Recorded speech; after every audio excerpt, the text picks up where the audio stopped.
It's 1983, the year everyone has been waiting for. Why? It's my bar mitzvah. Oh, and yeah, that is my full That's name. a scene from one of the movies now screening at the Edmonton Jewish Film Festival this week. It's got a long name: David Michael Frankel Feinstein Goldberg and the Unbar Mitzvah. Directed by Malcolm Martz Oberlander, the award-winning film's a comedy about a Jewish boy in 1980s Canada struggling with the whole having a big bar mitzvah issue. I'm Ellen Besner, and this is what Jewish Canada sounds like for Tuesday, May 4th, 2021. Welcome to the CJN Daily, brought to you by Metropia. Like Edmonton, many Jewish communities around the country are holding festivals this month, and that's no accident. May is officially registered in Canada as Jewish Heritage Month, but it's actually only been a nationally recognized thing for the past 3 years. In 2018, the Canadian government voted unanimously for the designation, and they made it into law. Now, with rising anti-Semitism and alarming statistics about hate crimes against Jews in Canada just being released, what role, if any, can Jewish Heritage Month play? Coming up, I'll speak with the two Jewish lawmakers who shepherded the bill through Parliament.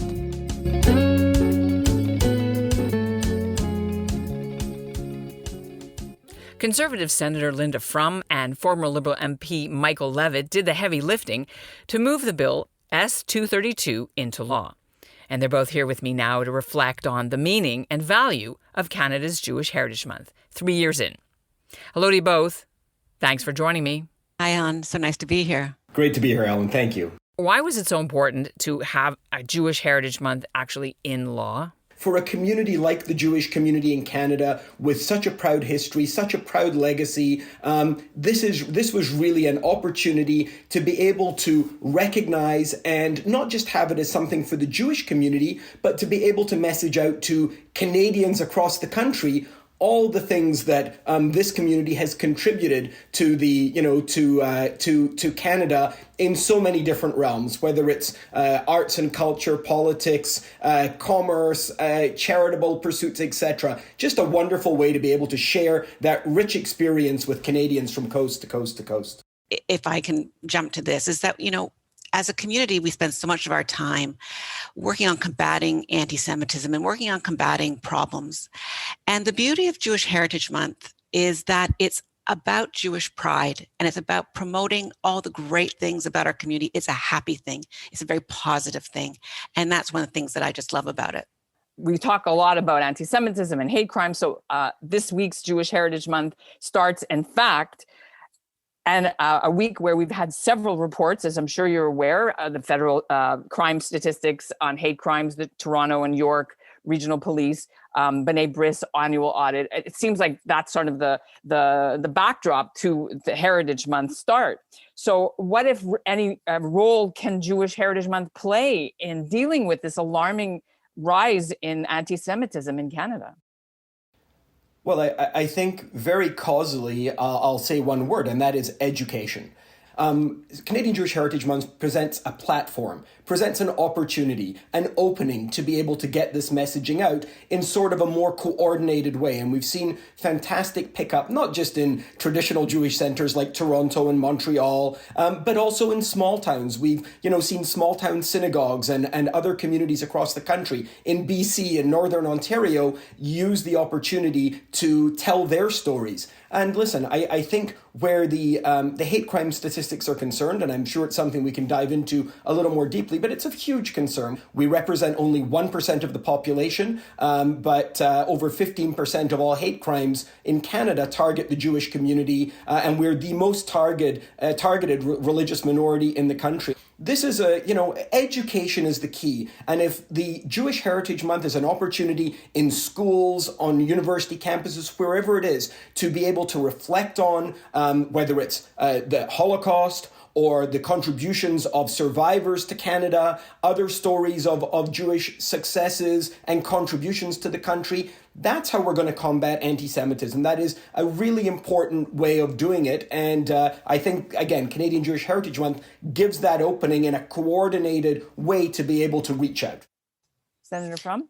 One of the many pernicious effects of anti-Semitism is that it creates a conversation all the time about Judaism that is so negative and so hurtful. And I think particularly when I think of young people, that the overlay of Jew hatred onto their identity, that their identity is so mixed with this feeling that the world hates us and the world is out to get us. It's a difficult burden. And so the value of Jewish Heritage Month is to remind our people, particularly our young people, that there's so much beauty in our culture. There is so much to celebrate. There's so much wisdom. There's so much greatness in it. There's so many wonderful individuals who serve it as extraordinary role models and who have made this country the great country that it is. And so switching the topic and switching the direction of the narrative, I think, is so important. And that's, again, I think why framing the question of Jews in Canada shouldn't always be framed in this negative way of how other people see us, but how we see ourselves. And this is our opportunity to do that. We'll have to leave it all there. Thanks, Senator Frum. Thank you, Michael, for joining us. Thanks, Ellen. Thank you for having us. To find out more about Jewish Heritage Month, you can visit the Friends of Simon Wiesenthal Center website. They have a 72-page guidebook on Jewish Heritage Month. And if you want to register for the Edmonton Jewish Film Festival, first of all, it's free, runs until May 11th.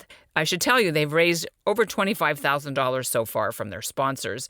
And that money's going towards the community's COVID relief fund that gives groceries and financial help to needy Jewish families and organizations. And that's what Jewish Canada sounds like for this episode of the CJN Daily, sponsored by Metropia. Our show theme is by Dov Beck-Levine, and I'm Ellen Besner. You can find me at ebesner@thecjn.ca. We'll close with yet another sneak peek from the Bar Mitzvah movie from the Edmonton Film Shouldn't Festival. have made such a huge fuss and made it all about us. It wasn't right. You know, we put a lot of pressure on you, and along the way that took away the meaning of becoming a bar mitzvah. Becoming a man, becoming a mensch. We always supported you in everything you choose, and we'll continue to support you, no matter what you choose. I've been thinking about it, and I want to go through with it after all. I want to have my bar mitzvah. On 2 conditions. I don't want to have scary tutoring anymore with Mrs. Gotten-Himmelstein. No, you will be tutored by Mrs. Gotten-Himmelstein. I've already paid for her. Fine. But I want Bubby to help too, okay? And I want a chocolate fountain. Agreed. Agreed.